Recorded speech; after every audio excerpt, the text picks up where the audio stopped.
So I'm a New Yorker myself. If I have a story, my whole story is that I'm a New Yorker, but I'm not from New York City. I'm from the part of New York that you folks do not consider to be New York.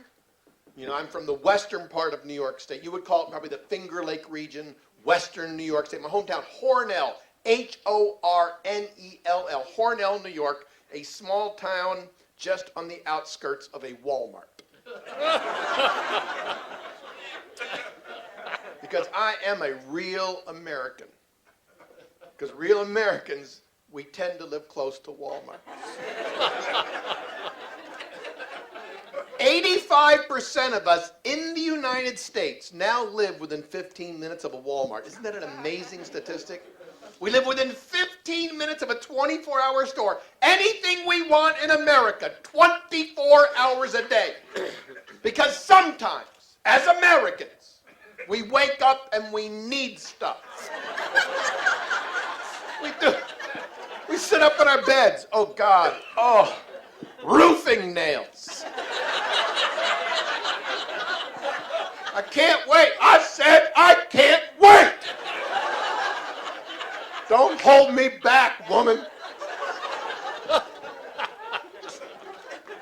Sometimes when I shop at a Walmart, I don't know what I need till I'm in the store. Because I'm not like my parents. My parents were part of the greatest generation. Look out here, I see many people kind of like my parents. You know, many of you went through the Great Depression. I look, some of you might have actually caused it.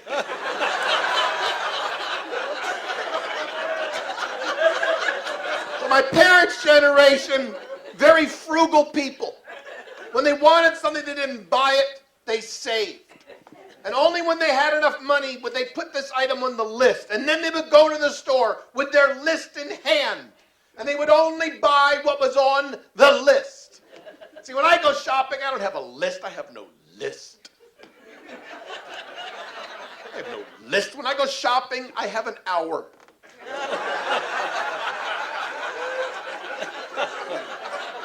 I grab a cart. Let's see what happens. Next thing, I'm in the checkout line. I look in my cart. It's like coming to out of an alcoholic blackout. The hell was I thinking? This is when I'll often abandon my shopping cart. They're all over the store, these half-full carts. They stamp little plaques.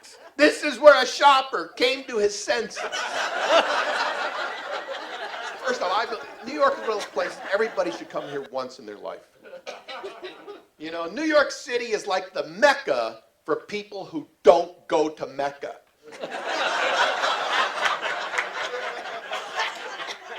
But my first time here, I was overwhelmed. I saw more people in a block of New York City than I would have seen in my hometown all year. And some people I noticed could be a little aggressive. My first day here, a little old woman scooted me out of the way. A little old woman. God bless her, coming through, pushing me out of the way. Boy, I'm your right, boy. And what I thought I heard, I've got a knife, boy. So I'm running around Times Square. She's got a knife. What kind of a city is this? And you know what happens if you run around this city and you scream someone has a knife? Do you know what happens? Nothing. Nothing happens. Nothing. They treated me like I was the problem. Of course she has a knife. We all have knives. Get over it. I'll stab you myself, you farmer. Get out of here. You're a farmer. I can smell you. Get out of here.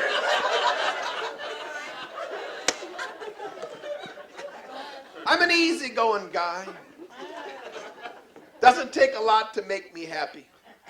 If I find a parking spot in Manhattan, I've had a good day. I find a parking spot in Manhattan, I feel like I felt in my 20s when I would have casual sex. Oh, I'm thankful. I'm appreciative. And I'm mildly suspicious.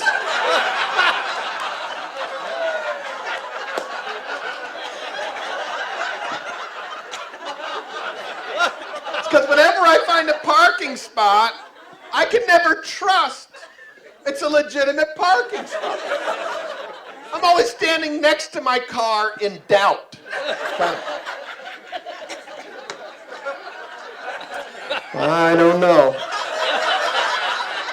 I don't think I can leave it here. I don't think I can leave it here. Then then you start looking for approval from the signs. You look at this sign, they have like 5 signs on one pole, and each sign seems to slightly contradict the other sign.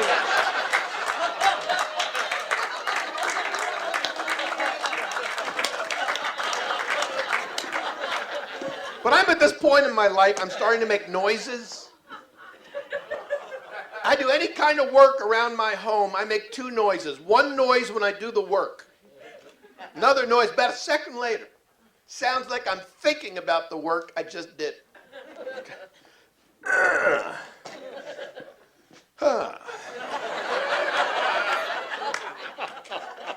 Are we on the same page?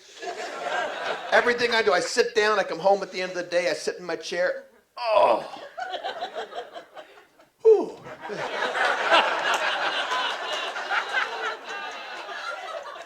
Little things. I make noises doing little things, adjusting the thermostat. How much work is a thermostat? It's a dial. A dial on, I got to tell you right now, sometimes when I work in New York City, I come to the thermostat joke. I almost have to explain it to you like you're children. You know? Outside of the city, they live in houses. Yes, they do. They really do. And inside their little houses, they have a choice as to what the temperature is going to be. I know. It's like science fiction.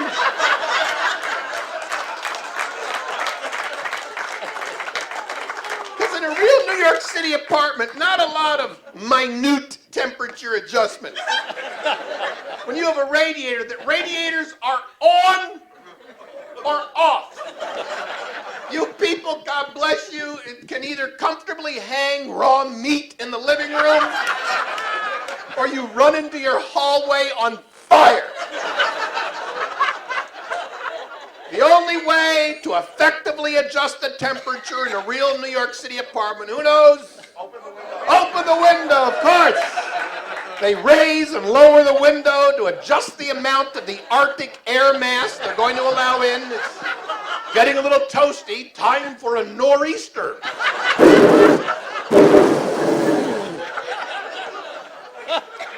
So I'm at a friend's, it was kind of funny, I'm at a friend's apartment. He's adjusting the temperature with the window. So as a joke, I took a magic marker, and on the edge of the window I wrote in 78, 76. Call that a Brooklyn thermostat. That's what I call it. Well, you've been a wonderful audience. I want you to know that a comedian could not have asked for a finer group to get up in front of him and dance, and your laughter and applause have been like golden coins thrown at my feet. But all good things must come to an end. Every comedian you ever see, notice that we always have one piece of material. We save it for the end of our shows. We call it amongst ourselves our big finish. And it brings the audience to an extra level of applause and laughter. Now, a little bad news, I've already done my big finish. Sorry. I have some jokes left. These are older jokes from the beginning of my career. Do you mind if I close with an older joke from when I first started performing? Is it okay with you? Can you believe this whole Watergate thing?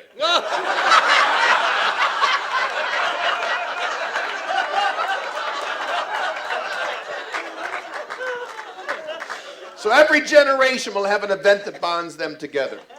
Everybody in this room for the rest of our lives will remember where we were on 9/11, just like my parents' generation remembered where they were on Pearl Harbor Day. My generation was the assassination of President Kennedy. I was in 3rd grade when my teacher, Mrs. Lamb, came in the room and she was crying. And she said, "Children, go home. Your parents will have something they want to tell you. And I ran home. I was confused and scared. I was 8 years old. And I went up to my father. I said, Dad, Mrs. Lamb is crying, and she said there's something you want to tell me.